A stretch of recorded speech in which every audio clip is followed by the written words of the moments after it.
விஷச்சாராய பலிகளுடைய எண்ணிக்கை 42ஆக உயர்ந்திருப்பதாக தற்போது நமக்கு சமீபத்திய தகவல் கிடைத்திருக்கிறது. நம்முடைய செய்தியாளர் அரவிந்தன் கூடுதல் விவரங்களோடு இணைகின்றார் கள்ளக்குறிச்சியிலிருந்து. அரவிந்தன், விரிவா சொல்லுங்க. இப்போ சமீபத்திய பலி எண்ணிக்கை இப்போ 40 இருந்தது, 42ஆக உயர்ந்திருக்கிறது. எந்த பகுதியில் இந்த புதிய மரணங்கள் நிகழ்ந்திருக்கிறது? கள்ளக்குறிச்சியில் கள்ளச்சாராயம் குறித்து 40 பேர் உயிரிழந்தனர். தற்போது 2 பேர் கூடுதலாக உயிரிழந்தது 42ஆக உயிரிழந்தது. மேலும் உயிரிழப்புக்கு ஏற்படும் என அச்சத்தில் இருக்கின்றனர் மருத்துவர்கள் மற்றும் அரசு தரப்பிலே. ஏனென்றால் ஏற்கனவே 10க்கும் மேற்பட்ட வெண்டிலேட்டர் சிகிச்சை பெறுகிறாங்க. குறிப்பாக இந்த 2 பேர் உயிரிழந்தவர் யார் என்று பார்த்தோம்னால், சேலம் மருத்துவமனையில் மேல் சிகிச்சைக்காக சென்று சிகிச்சை பெற்றிருந்த ராஜேந்திரன் என்பவர் உயிரிழந்துள்ளார்.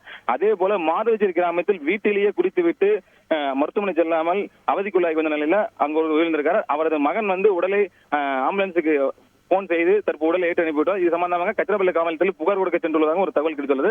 தற்போது கள்ளச்சாராயம் குறித்து உயிரிழந்தவர்களின் எண்ணிக்கை 42ஆக உயர்ந்துள்ளது. மேலும் உயிரிழப்புகள் அதிகமாக ஏற்படும் என அச்சத்தில் இருந்து வருகின்றனர். மேலும் இங்கே கள்ளக்குறிச்சி அரசு மருத்துவமனையில் தற்போது 3க்கும் மேற்பட்டோர் மேல் சிகிச்சைக்காக கொண்டு செல்ல உள்ளதாகவும் ஒரு தகவல் கிடைத்திருக்கிறது. அதுக்கு தயாராக ஆம்புலன்ஸ் 4க்கும் மேற்பட்ட ஆம்புலன்ஸ் இங்கே வரவழைக்கப்பட்டிருக்கிறது. மேல் சிகிச்சைக்காக ஜிப்மர் மருத்துவமனை அனுப்ப உள்ளதாகவும் ஒரு தகவல் கிடைத்திருக்கிறது. மேலும் பலி எண்ணிக்கை தற்போது 42ஆக உயர்ந்து இந்த கள்ளக்குறிச்சி மாவட்டம் மட்டும் தமிழகத்தையே மிகப்பெரிய ஒரு சோகத்தில் ஆழ்த்தியுள்ளது இந்த கள்ளச்சாராயம் குறித்து உயர்ந்த சம்பவம். அரவிந்தன், நிச்சயமா இப்போ நமக்கு சமீபத்தில் ஜிப்மர்ல இருந்து சொல்றாங்க அங்க ஒரு 16 பேருக்குடைய நிலைமை கவலைக்கிடமாக இருக்கிறது அப்படிங்கிற தகவல்கள் கிடைக்கப்படுகிறது. அது போல கள்ளக்குறிச்சியில எத்தனை நோயாளிகள் இப்போ இருக்கிறாங்க, அதுல கவலை அளிக்கக்கூடிய நிலையில இருப்பவர்கள்னு மருத்துவமனையில ஏதாவது ஒரு எண்ணிக்கை சொல்லியிருக்கிறாங்களா? நிச்சயமாக ஒரு 3:30 மணி நிலவரப்படி மாவட்ட ஆட்சியர் தரப்பிலிருந்து ஒரு அறிக்கை வெளியிடப்பட்டது. அதுல பார்த்தோம்னா மொத்தம் 143 பேர் தற்போது உள்நோயாளர்கள் இருக்கிறாங்க என்று தெரிவித்தார்கள். அதுல இறப்பு 38 சொல்லியிருந்தாங்க. தற்போது 3:30 மணி நிலவரப்படி இது அப்போது பார்த்தோம்னா கள்ளக்குறிச்சி அரசு மருத்துவக் கல்லூரியில் 56 பேர் உள்நோயாளர்கள் சிகிச்சை பெற்றுவதாக தெரிவித்தார். பாண்டிச்சேரி ஜிப்மர் மருத்துவமனையில் 16 பேர் சிகிச்சை பெற்றுவதாக ஒரு தகவலை தெரிவித்தார்கள்.